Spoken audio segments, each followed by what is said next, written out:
Veo caras conocidas y caras nuevas. Y bueno, estoy muy contenta de que la primera presentación sea esta super película con este super director.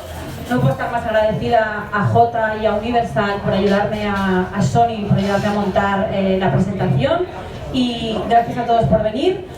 Para los que es la primera vez, vemos algún trozo de making of de cómo se hizo la película.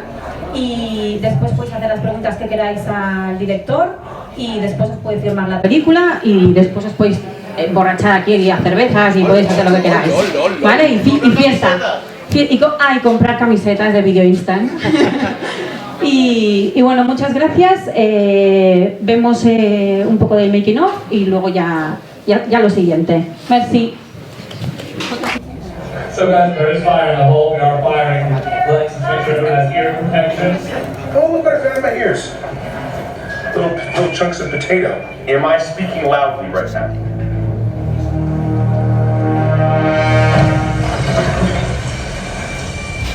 The first time I thought about Jurassic World Fallen Kingdom. Este es un extra que le tengo mucho cariño porque es el último día de rodaje después de un montón de semanas, después de 3 meses rodando.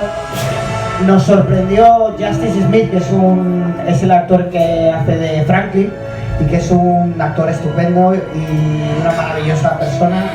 Nos sorprendió cuando dijimos corte, el último plano de la película, con una canción que llevaba semanas preparando, y hay un extra donde se ve ese momento en el que Justice nos canta la canción justo el último día de rodaje y le tengo especial cariño. Say a prayer for Post. I know this isn't a Jurassic song, but you're all Jurassic-hearted people. And in my heart I'll carry along the joy I had shooting this 5th sequel. Cause if anybody could do it right, it was you guys. So I'm sorry if this was a fuss, but thank you guys for letting me be a part of the us. Oh.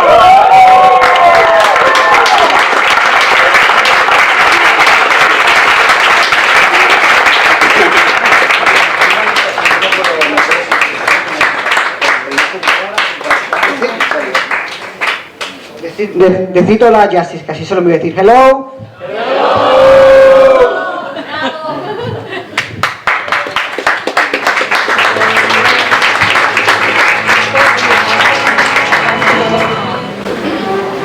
Nada, yo nunca he hecho la presentación de un DVD, así que casi mejor que me hagáis preguntas y yo las respondo. Bueno, voy a dar las gracias a Video Instant por dejarme presentar el Blu-ray aquí.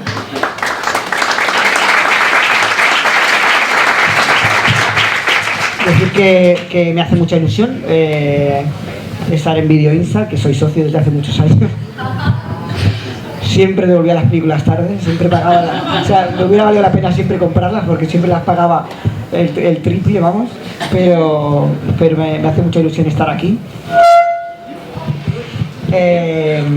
Y presentando además el Blu-ray de Jurassic World. Realmente ha habido mucho cariño alrededor de la elaboración del Blu-ray. Desde la preparación de la película teníamos siempre un equipo detrás filmando todo lo que hacíamos. El realizador, el director de los extras es Logan Bosserot, que es un gran tipo. Todos los mejores DVDs que tengáis en casa, seguramente él está detrás de los extras. Ha trabajado siempre para Spielberg, para grandes directores, y él estuvo detrás de todo el proceso y todo el rodaje y el montaje de los extras. Es bastante completo, es 1 hora y media creo de material alrededor de la película, tanto información para los que quieran disfrutar de más datos sobre la película, los que quieran también divertirse, porque hay un montón de, como habéis visto, de imágenes del rodaje con Chris Pratt y con Bryce Dallas Howard y con Justice y con Daniela. Son piezas muy divertidas, y luego hay también una parte que a mí es la que más me interesa, que es la didáctica, ¿no? De cómo rodamos la película, y ahí intentamos explicarlo de la mejor manera posible. Y de Spielberg pues aprendes mucho. Yo intentaba siempre tener el máximo de reuniones con él, porque no solo aprendía, sino que las disfrutaba mucho. Es una persona que cuando le conoces se hace pequeño. O sea, él sabe que de alguna forma impone, y siempre te hace ser el protagonista a ti, siempre te da las gracias por todo, te valora mucho siempre las ideas. Yo tuve siempre muy buena relación con él, porque estábamos siempre en la misma página. En cuanto yo le contaba una idea y la entendía al momento, él me respondía quizá con otra idea que se le había ocurrido, y con esa idea que él me daba, yo le daba otra, y era un proceso realmente que lo disfrutaba mucho, y entonces intentaba tener el máximo de reuniones con él durante el proceso, que era difícil porque cuando estaba rodando esta película él estaba haciendo 2 películas a la vez. Estaba haciendo los papeles del Pentágono y estaba haciendo Ready Player One. Pero aún así, siempre que necesitaba hablar con él, siempre tuvo el gesto de reunirse. Hola, Jota, gracias por venir. Yo te quería preguntar algo que es quizás un poco más personal. Es básicamente, ¿cuál es la diferencia de dirigir un proyecto como El Orfanato, que es tu historia, tu búsqueda, donde básicamente has empezado, y la diferencia a nivel de dirección con actores, con un equipo, con algo en producción tan grande, que a lo mejor hay gente que a lo mejor la ves una vez y la ves al final del rodaje, y no sé, en algo como El Orfanato, que es más tuyo, que es más personal? Me gustaría saber cuál es la diferencia y cómo abordas distintas esos 2 tipos de proyectos. Y si vamos a ver algo pronto que sea escrito por ti, como pensado. Bueno, si quieres spoiler algo. En una película que es la 5ª parte de una saga, tú lo que haces es, de alguna forma, ponerte tú al servicio de la saga. No intentas secuestrar la saga y llevarla a tu terreno de una forma que sea injusta o no sea fiel al trabajo previo que se ha hecho. Hay un ADN muy claro, ¿no? Por utilizar un símil que la saga usamos mucho. Tiene un ADN muy claro la franquicia, y tú lo que quieres es hacer una película que siga la tradición de las películas que todos hemos visto.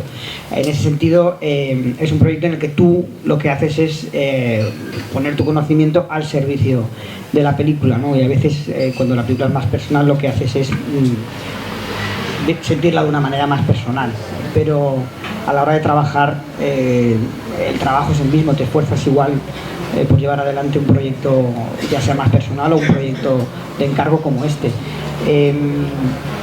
Realmente el rodaje es muy parecido, muy parecido. El rodaje al final se limita siempre a una cámara y unos actores delante de la cámara. Siempre que hacía entrevistas me preguntaban cómo era hacer una película tan grande como esta. Realmente yo, cuando hice Lo Imposible, que era mi segunda película, ya tuve la sensación de hacer una película gigante. De hecho, el decorado más grande en el que he filmado nunca no está en Jurassic, estaba en Lo Imposible, en aquella secuencia con toda aquella zona devastada con el árbol donde se subía Naomi Watts y Tom Holland. Ese decorado se veía desde Google Earth, era una locura. O sea, y así que no sentía la presión de hacer una gran película, de una película grande, sino que la presión era más por ser fiel y darle a los aficionados y al público que estaba esperando la película lo que ellos estaban esperando. Pero tú, ¿dónde te encuentras más a gusto? ¿Dónde me encuentro más a gusto yo? ¿El tuyo personal, la película personal? Es que no creo que, no sé, separar entre personal y no personal. Yo creo que a mí me apetecía mucho hacer Jurassic World después de haber hecho Lo Imposible y haber hecho Un monstruo viene a verme, que eran películas muy densas, muy dramáticas. Sobre todo Un monstruo viene a verme, que era una película muy dramática. Pues me apetecía hacer una película de dinosaurios. Me parecía una película que fuera divertida para toda la familia. Era la primera vez que hacía secuencias de comedia, por ejemplo, y en ese sentido estaba muy a gusto haciendo Jurassic World. Fíjate, cuando me siento más a gusto es cuando me estoy retando, cuando estoy haciendo cosas que no he hecho antes. O sea, que tengo que salir de mi zona de confort para sentir que estoy haciendo algo nuevo que me interesa. Per què vau fer tants cortes? Per què? Vau fer tants cortes? Cortes? Sí. Què vols dir, cortes? Perquè no vam mostrar com... No vam mostrar com van ficar la Rexy dins de la jaula. I coses així, i com van arribar a la platja, o com es va escapar el mosasaurus, cosas així. Bueno, todas las películas, al menos las que he hecho yo, siempre tienes un montaje, un primer montaje, que es mucho más largo, y una vez tienes toda la historia que tú has escrito, todo lo que está en el guión, y luego rodado, después siempre haces un pulido y ahí vas quitando escenas para encontrar el ritmo adecuado de la película, para que cuando tú la veas no te aburras, básicamente, que la vivas con la mayor intensidad posible. Y en ese trabajo muchas veces tienes que quitar cosas que están muy bien, pero que si las dejas en la película está peor. Entonces ahí pues hay escenas que las ruedas incluso y se caen. Los efectos especiales, en relación a Monstruo Viene a Verme, que también había muchos efectos y tal, hay grandes diferencias, es muy diferente.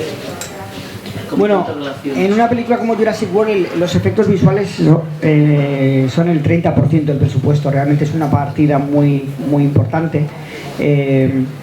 Lo imposible, por ejemplo, los efectos especiales son importantes para recrear algunas escenas muy determinadas, pero tanto en Un Monstruo Viene a Verme como en Jurassic World los protagonistas, algunos de los protagonistas son digitales.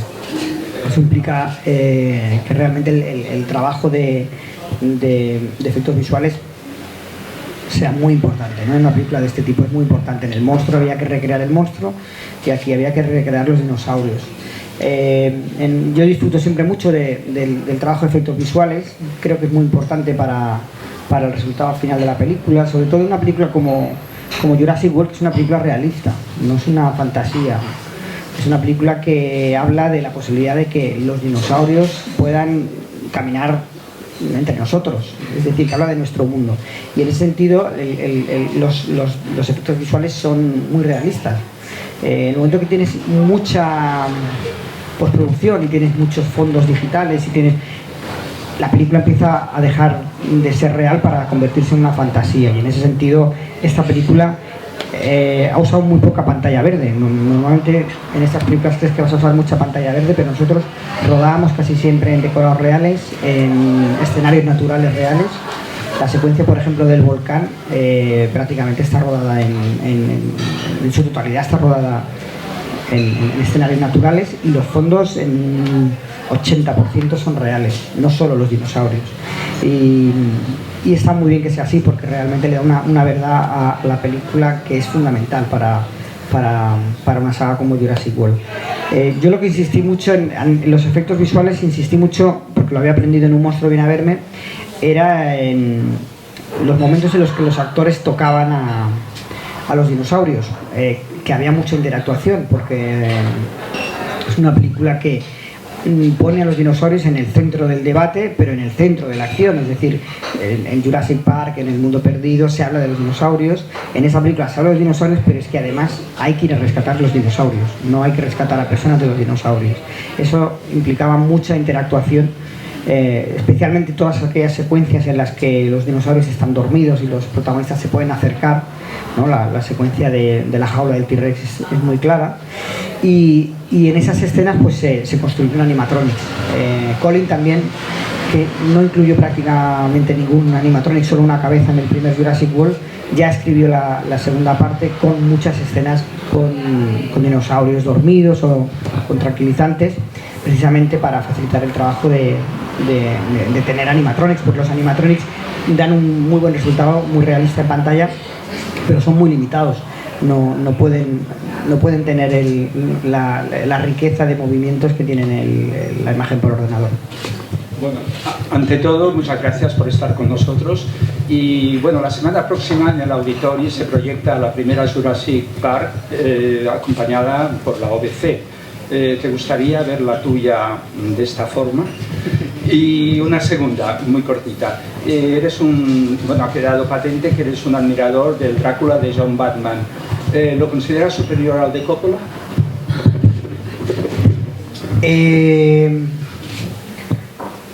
Bueno, a mí me encantaría ver todas las películas, me encantaría verlas con la orquesta. Yo he visto muchas películas con la orquesta y es muy interesante, lo he disfrutado mucho. Disfruté mucho trabajando con Michael Giacchino, que no era el compositor habitual con el que yo trabajaba. Sin embargo, yo a Michael Giacchino lo conozco desde hace muchos años ya, desde hace más de 10 años. Lo conocí en un festival aquí en España, nos hicimos amigos y de hecho hemos ido viéndonos, y cada vez que hacía una película, antes de estrenarla se la enseñaba y me daba su opinión mientras la estábamos montando. O sea que es una persona a la que le tengo mucho aprecio y le tengo mucho respeto. Y el hecho de que él hubiera hecho la primera parte, pues yo quería trabajar con él, pues fue perfecto la posibilidad de que trabajáramos juntos. Hay una pieza en el Blu-ray sobre el trabajo que hemos hecho juntos en la película. Lo del Drácula, bueno, yo creo que la versión es muy interesante. Son muy diferentes, la versión de Coppola y la versión de John Badham. Yo creo que hay una cosa que se le atribuyó a Coppola, que fue el hecho de que Coppola había convertido Drácula en una historia de amor, y toda la campaña alrededor de la película giró alrededor de eso, y es una cosa que hizo John Badham, que era idea de John Badham, no era de Coppola. O sea que ese es un mérito más de John Badham que de Coppola. A mí me gustan las dos, pero a mí la que me impresionó, porque la vi de pequeño, es la historia que cuento en el DVD, fue la de John Badham, porque literalmente me provocó pesadillas durante meses y meses y meses. Y especialmente esa escena, ¿no?, en la que tú ves a Frank Langella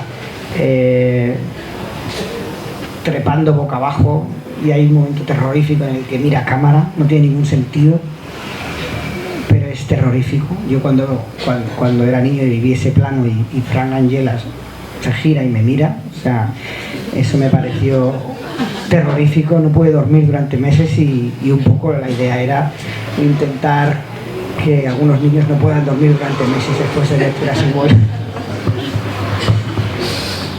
¿Te fichan para Jurassic World?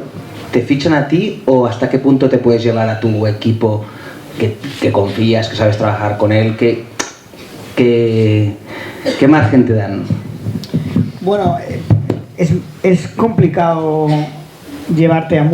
es complicado llevar a gente de tu equipo, porque estas producciones se ruedan en el extranjero, y llevarte a un profesional es mucho dinero, porque tienes que pagarle no solo el sueldo, sino la casa, el mantenimiento, las comidas. En una película que igual te tiras 6 meses trabajando, pues no es solo el sueldo, sino es el doble del sueldo. Es decir, que en un momento dado llevarme yo a gente que no era pieza clave en el equipo no se planteaba.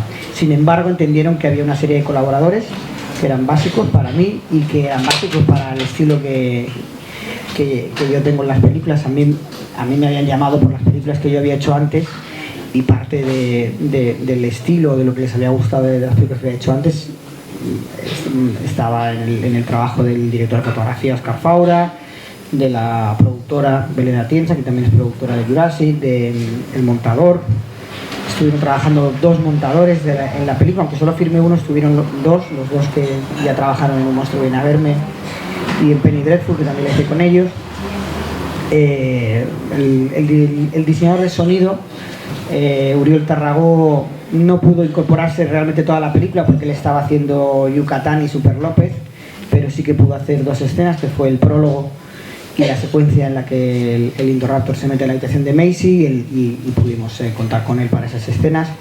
Son piezas clave para mí, y eso sí que se hizo el esfuerzo para que estuvieran en la película. Bueno, fíjate, yo siempre cuento esto para que entendáis.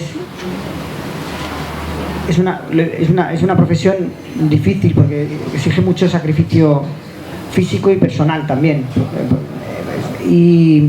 Yo siempre cuento que nunca, no recuerdo el momento que decidí ser director de cine. Yo siempre lo quise ser, o sea que lo decidí cuando era muy pequeño, porque no lo recuerdo. Siempre quería ser director de cine. Yo desde el momento que en las fichas de las películas vi que había no solo los actores, sino que había gente detrás y que estaba el director, yo imagino que en ese momento yo decidí que quería ser director. Y me lo preguntan mucho, lo de si alguna vez pensaste que ibas a hacer una película de Jurassic. Para mí el sueño era hacer cine, no era hacer una película en Hollywood. O sea, yo soy de la generación de un poco después de Alex de la Iglesia, justo inminentemente después de Alex de la Iglesia, Isabel Coixet y Amenábar. Empiezan a haber ahí nombres realmente de una nueva generación de cineastas, y a continuación entramos nosotros. No era tan fácil el hacer cine, ni lo es hoy en día tampoco, hacer cine en este país, así que el sueño era hacer cine, no era hacer cine en Hollywood. ¿Tú hablas inglés desde pequeñico o te has tenido que poner de codos para poder hacer películas con todos estos actores? Pues yo me he tenido que poner las pilas, claro, porque sobre todo a partir de Lo Imposible, que se rodó en inglés y una parte se rodó en Tailandia, con un equipo que no era español. La verdad es que Lo Imposible prácticamente el equipo entero era español, con lo que en el set hablaba en español, pero con los actores hablaba en inglés. Entonces ahí sí que me puse un profesor privado que no me sirvió de mucho. Al final es ponerse, luego tienes que hacer mucha promoción durante el orfanato. La promoción del orfanato, hice mucha promoción por todo el mundo. La promoción de Lo Imposible también fue muy larga, hice mucha promoción en inglés. Al final pues te vas defendiendo. Bueno, yo veo que eres un director prolífico, que yo creo que tu carrera está siendo un éxito, pero que darás muchas sorpresas. Irás haciendo diferentes tipos de cine, veo. Son dos preguntas. ¿Tú tienes especial predilección por algún tipo de cine? Y después si te dieran una subvención, o sea, si tú pudieras hacer una pero que lo tienes aquello en la mente, ¿qué tema tocarías? De España. Un tema de una película de España. ¿De España? De España, solamente de España.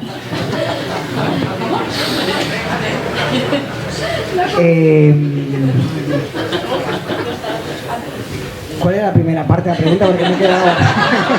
La primera parte de la parte colorante. La de género, sí, la de... La primera que son muy parte... variadas.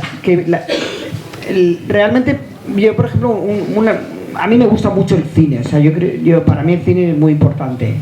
Y en ese sentido yo me siento muy cercano a directores cinéfilos, o sea, directores como Spielberg, por ejemplo, o directores como Polanski, que te das cuenta que son gente que le gusta mucho el cine, y por eso mismo cada película que hacen es un género diferente, ¿no? Tú miras la filmografía de Spielberg y tiene cine histórico, comedia, ciencia ficción, terror, y Polanski lo mismo, ¿no? Hace un drama de época, una película sobre el Holocausto, un thriller, una de terror, una de piratas. Es decir, yo creo que es porque les encanta el cine, ¿no? Y han crecido viendo cine, y ahí tienen esa parte lúdica, ¿no? De esa cosa que tenía John Huston, de que cada vez que hacía una película era una aventura, ¿no? Que se fue a rodar La Reina de África porque quería cazar un elefante, ¿no? Pues esa cosa de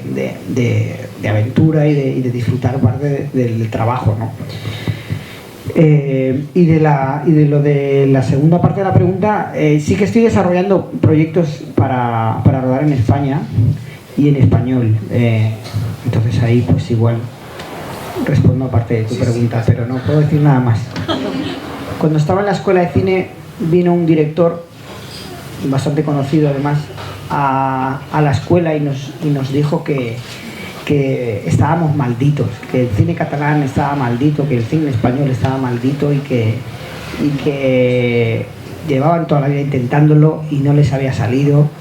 En esa época, si pensáis que las cosas ahora van regular, allí iban peor, ¿no? Cuando yo estudiaba cine. Y eso fue realmente lo mejor que nos pudieron decir, porque nos revolvimos toda la clase. Estaba yo con mi clase ahí en el SCAC y nos revolvimos toda la clase contra aquel director, diciendo que se podían hacer cosas y que las queríamos hacer y que teníamos todas las ganas del mundo de hacerlas, ¿no? Y él estaba ahí con esa cosa de, bueno, no ha ido mal el cine que se hace aquí desde entonces. Realmente se ha perdido el prejuicio de ver cine hecho aquí. Ya el público, especialmente el público joven, no tiene miedo de ir a ver cine español. De hecho, me hablaba el otro día con otra gente del sector y con distribuidores y me contaban que el público joven ya no tiene miedo de ir a ver películas españolas al cine. No le pasa como a la generación anterior. Y eso es una victoria de todos, ¿no? de realmente de haber hecho cosas que al final han acercado a la gente al cine y haber recuperado ese cariño y ese interés del público. En la subasta de dinosaurios ¿no salían demasiado baratos? En comparación, por ejemplo, a un futbolista de Liga Española. Que más caro creo que eran 25 millones de dólares comparado con Fortuna. Y otra pregunta, ¿te verán por Sitges este año? Sí, pues no es una pregunta, es una pregunta que nos ha hecho muchísima gente, es una queja de hecho de muchísima gente. Nosotros bajamos el precio de los dinosaurios, en el guión eran mucho más altos y lo bajamos porque en el fondo, desde el momento que puedes clonar un dinosaurio, pagar 25 millones de dólares nos parecía que era una cantidad razonable. Pagar, me refiero, es decir, tú pagarás 100 millones por Ronaldo, pero no puedes clonar a Ronaldo. ¿La niña? ¿La niña? Sí, precisamente la niña lo que viene a decir es que tú no puedes clonar a un ser querido. Tendrás una copia del ser querido, pero no puedes clonar a un ser querido. De ahí, esa es la condena de Benjamin Lockwood, que él quiso tener a su hija de vuelta, pero obtuvo a una copia de su hija, no a su hija, ¿no? Y entonces, en ese sentido, pues una hija pues seguramente pagaría 100 millones o lo que fuera por tenerla de vuelta, no tiene precio.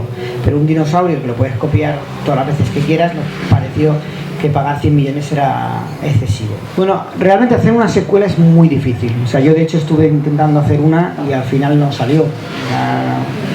Es un trabajo muy difícil encontrar el ángulo, la historia, la excusa para una película que ya está hecha volverla a hacer.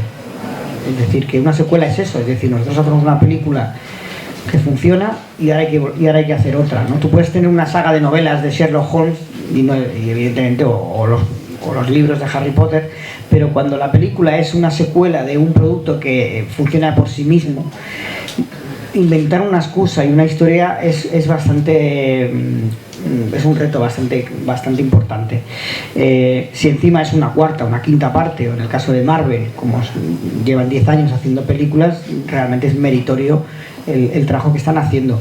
El humor suele ser síntoma de agotamiento, por un lado, ¿no? Pensamos en Superman 3, entra la parodia y es la forma de revitalizar la saga, ¿no? Utilizar el sentido del humor. Eso puede funcionar más o puede funcionar menos. En el caso que explicas tú de Thor Ragnarok, yo creo que funciona muy bien. Es una película que ya hemos visto en muchas películas de superhéroes y como esa, o como puede ser Deadpool, por ejemplo, pues se va al sentido del humor, a veces incluso a la parodia, y eso puede funcionar mejor o peor.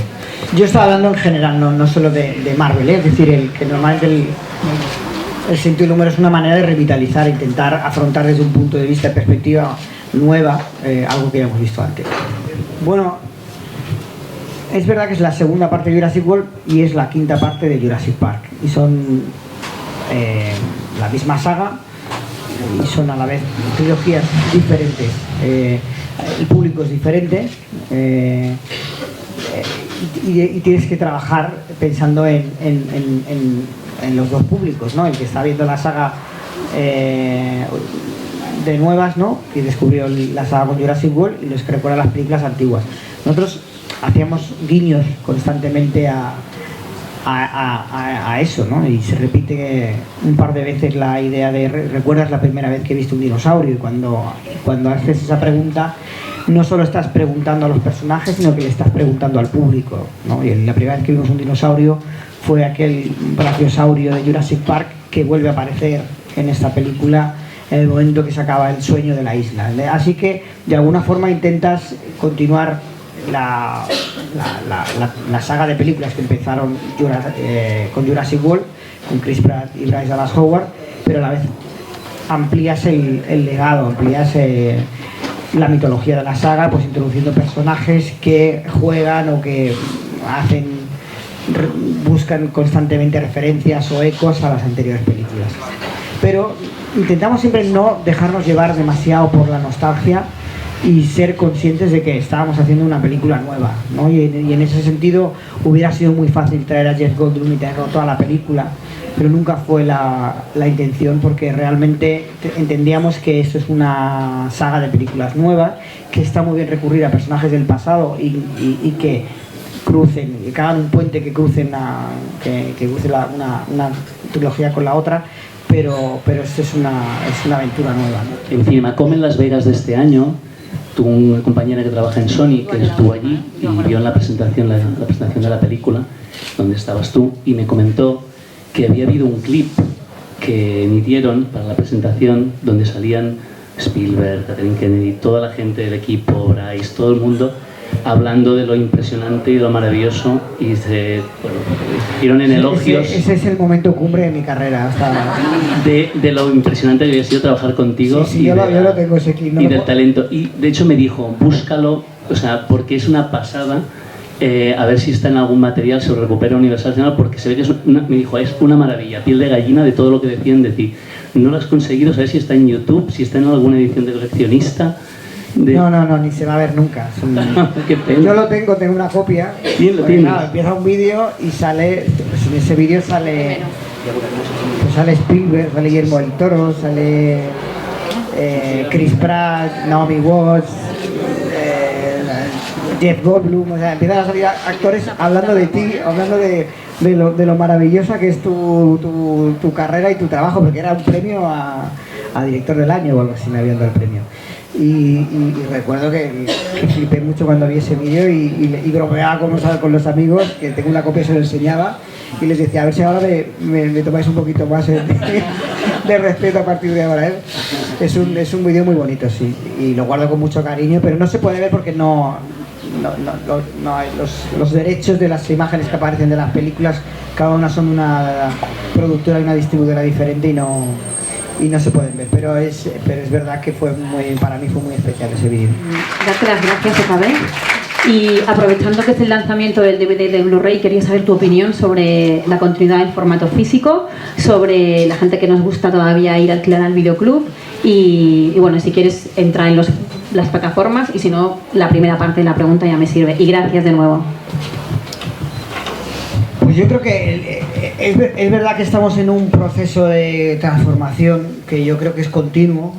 Cuando aparece la televisión, el cine ya sufrió; cuando aparece el vídeo, el cine ya sufrió; y cuando aparecen las plataformas, ahora parece que lo que sufre son los formatos físicos.